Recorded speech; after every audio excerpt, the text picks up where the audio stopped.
नमस्कार दोस्तों, MS campus में आपका स्वागत है। आज की इस वीडियो में हम डिस्कस करेंगे ह्यूमन इंटेग्यूमेंट्री सिस्टम। इसका मतलब मानव अध्यावरणी तंत्र। ये इस चैप्टर की दूसरी वीडियो होने वाली है। इससे पहले मैं इसी चैप्टर पर एक वीडियो और बना चुका हूँ जिसमें हमने इसका जनरल डिस्क्रिप्शन जितना भी था, इसकी सामान्य जानकारियाँ जितनी भी थी, उन सबको डिस्कस कर लिया था। तो आज की वीडियो में हम इसे आगे बढ़ाएंगे। यदि आपने अब तक पिछली वीडियो नहीं देखी है तो आप नीचे डिस्क्रिप्शन बॉक्स जो होता है उसमें उसका लिंक आ रहा होगा, जहां से आप उस वीडियो को आसानी से देख सकते हैं। तो आज की इस वीडियो में हम इस चैप्टर की मुख्य जो बातें हैं, खास करके जो डर्मिस के लेयर्स हैं, उनको डिस्कस करने की कोशिश करेंगे। तो ये वीडियो आप पूरा जरूर देखिएगा, जिससे कि आपको इसकी सारी की सारी जो जानकारियां हैं वो आसानी से प्राप्त में हो सके। तो अब हम इस वीडियो को शुरू करते हैं। जैसा कि आप देख पा रहे हैं, आपको आपकी स्क्रीन पर एक डायग्राम दिख रहा होगा। ये जो डायग्राम है ये हमारी त्वचा का डायग्राम है। इसका मतलब जो हमारी स्किन है उसका ये डायग्राम मैं आपको दिखाने की कोशिश कर रहा हूँ। इसके अंदर मुख्य रूप से आपको इसके अंदर ये तीनों लेयर्स दिख जाएंगी कि कौन सा हिस्सा क्या कहलाता है, साथ ही साथ उसका क्या कार्य है। तो मैं यहाँ पर देखना चाहूँगा, जैसे कि आप देखेंगे तो आपको दिख रहे होंगे। इसको मैं छोटा कर लेता हूँ थोड़ा सा। देखिए अब आपको दिख रहा होगा आसानी से। तो देखिए यहाँ पर ये तीन लेयर्स का हिस्सा आसानी से दिख रहा है, एपिडर्मिस, डर्मिस और हाइपोडर्मिस। जैसा कि मैंने आपको पिछली वीडियो में बताया था कि कुल मिलाकर तीन, मुख्य रूप से दो लेयर्स इसके अंदर प्रेजेंट होती हैं, जिनमें पहली लेयर एपिडर्मिस होती है और जो दूसरी लेयर होती है उसे डर्मिस कहा जाता है। और इसके नीचे भी एक लेयर पाई जाती है जिसको हाइपोडर्मिस जो है वो कह दिया जाता है। एपिडर्मिस जो है ये टोटल इतना हिस्सा, ये जो आपको हिस्सा दिख रहा है ये एपिडर्मिस का हिस्सा है। इसके जस्ट नीचे जो जीवित कोशिकाओं का समूह है, ये पूरा के पूरा हिस्सा जो कि जीवित कोशिकाओं का समूह है, ये डर्मिस कहलाता है। और इसके जस्ट नीचे ये वाला जो हिस्सा आपको दिख रहा है ये हाइपोडर्मिस का हिस्सा है। जितनी भी संरचनाएं हैं वो सभी आपको दिख रहे होंगे, जैसे कि हेयर्स हैं, ये सभी जो बाल रूपी जो संरचनाएं हैं ये एपिडर्मिस से होकर ही बाहर निकलती हैं। ये सभी ग्रंथियों के अंतिम हिस्से हैं, चाहे वो श्वेत ग्रंथियां हों, पसीने वाली ग्रंथियां हों, मसल्स हों, वो सभी इस लेयर के अंदर प्रेजेंट होती हैं, जिसका नाम होता है डर्मिस। अब हम एपिडर्मिस की ही स्ट्रक्चर को अच्छे से देखने की कोशिश करते हैं कि भाई ये एपिडर्मिस की जो स्ट्रक्चर है इसमें मुख्य रूप से क्या क्या प्रेजेंट होता है।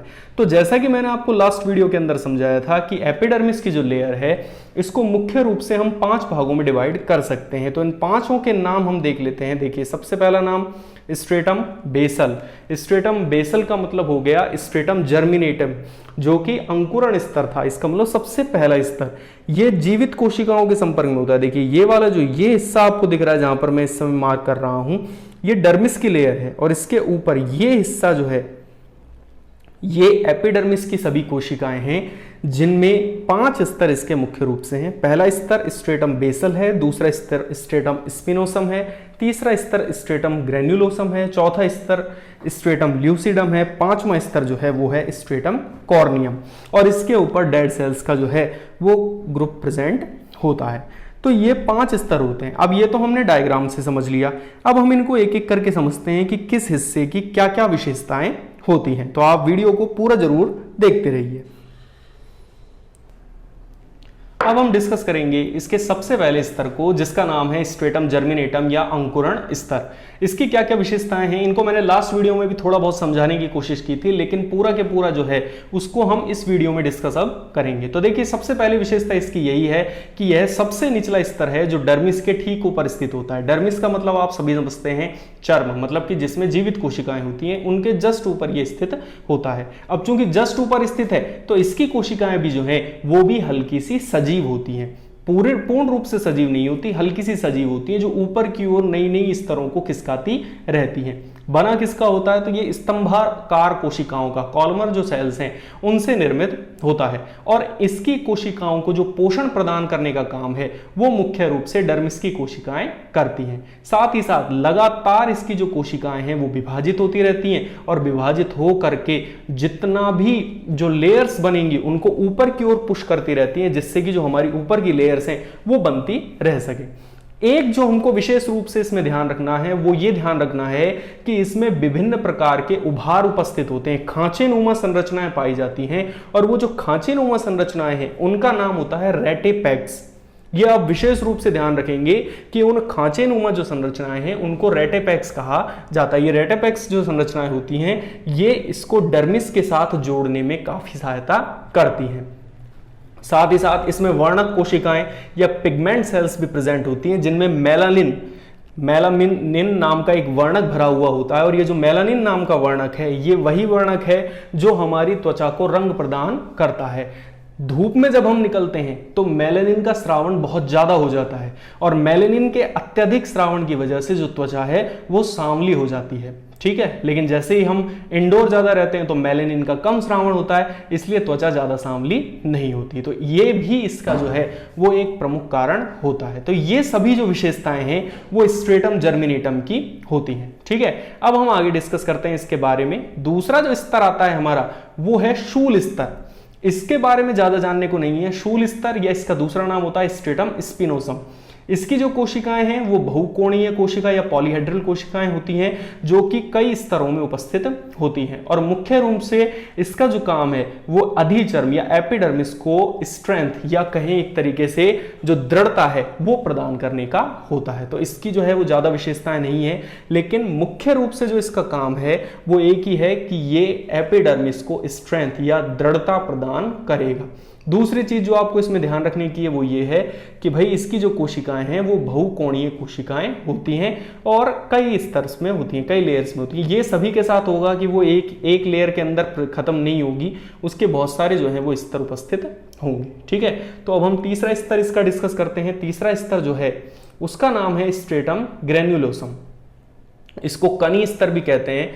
ये शूल स्तर के ही ऊपर स्थित होता है और 5 से 6 परतों में उपस्थित होता है। अब इसमें एक चीज हमको ध्यान रखनी है जो कि इसका मुख्य गुण है वो ये है कि इस स्तर की जो कोशिकाएं होती हैं उन कोशिकाओं के कोशिका द्रव्य में केरेटोहाइलिन, ठीक है, ये दोबारा से मैं नाम बोल रहा हूं, आपको दिख भी रहा होगा आपकी स्क्रीन पर, देखिए ये जो है केरेटोहाइलिन, ये प्रोटीन इसके अंदर भरी हुई रहती है। अभी ये केरेटोहाइलिन प्रोटीन बहुत काम आने वाली है हमारे।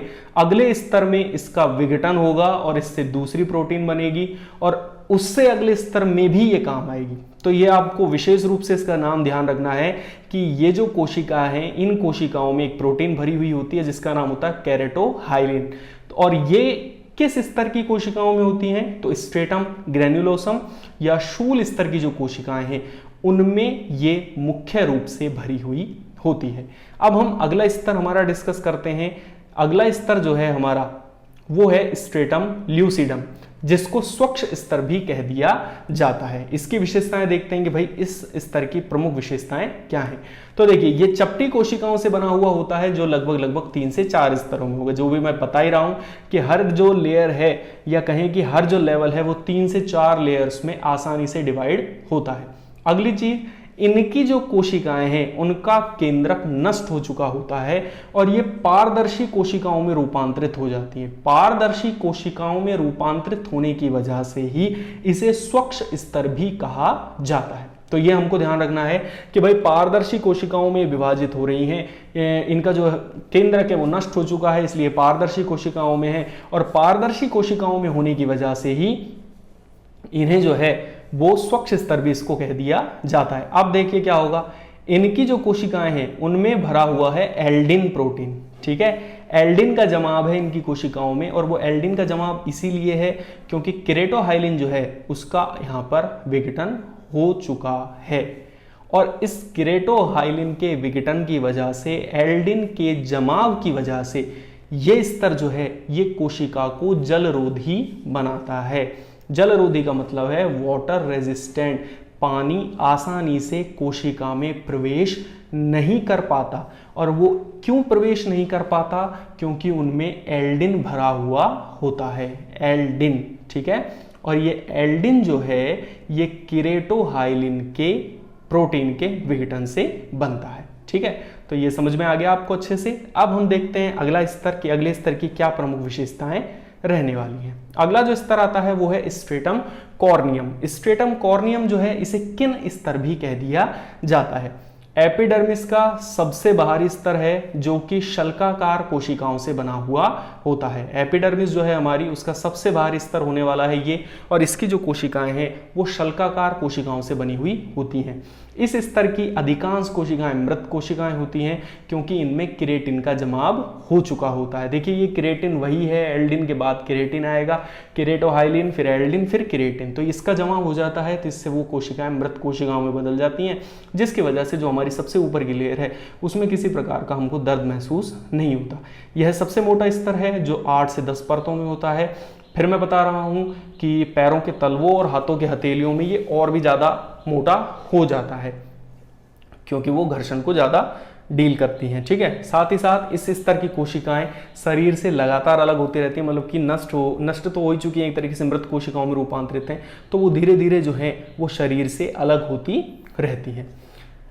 अब अलग कैसे होंगी, तो अलग होने का सिंपल सा प्रोसेस है कि नीचे से जो कोशिकाएं हैं वो ऊपर की ओर पुश हो रही हैं, तो जो ऊपर की मृत कोशिकाएं हैं वो कंटिन्यूअस जो है वो नष्ट होती रहती हैं। हम प्रति सेकंड या कहें प्रति मिनट कई हजार जो कोशिकाएं हैं स्ट्रेटम कॉर्नियम की, उनको वो हमारे शरीर से अलग हो जाती हैं। कई हजारों में ये संख्या होती है प्रति मिनट के दर से, ठीक है। तो ये प्रमुख विशेषताएं थी एपिडर्मिस की, जिनको कि हमने इस वीडियो के अंदर जो है वो समझने की कोशिश की है। मुझे उम्मीद है कि ये वीडियो आपको बहुत अच्छी लगी होगी। अगर अच्छी लगती है वीडियो तो इनको लाइक भी आप कर ही कीजिए, साथ ही साथ शेयर भी कर देना, जिससे कि आपके और जो दोस्त हैं वो भी इन वीडियोस को देख सकें। और अगर ये वीडियो आपको अच्छी लगी और आप और ऐसी वीडियोस देखना चाहते हैं तो हमारे चैनल को सब्सक्राइब जरूर से ज़रूर कर लीजिएगा, ठीक है। वीडियो देखने के लिए आपका बहुत बहुत धन्यवाद।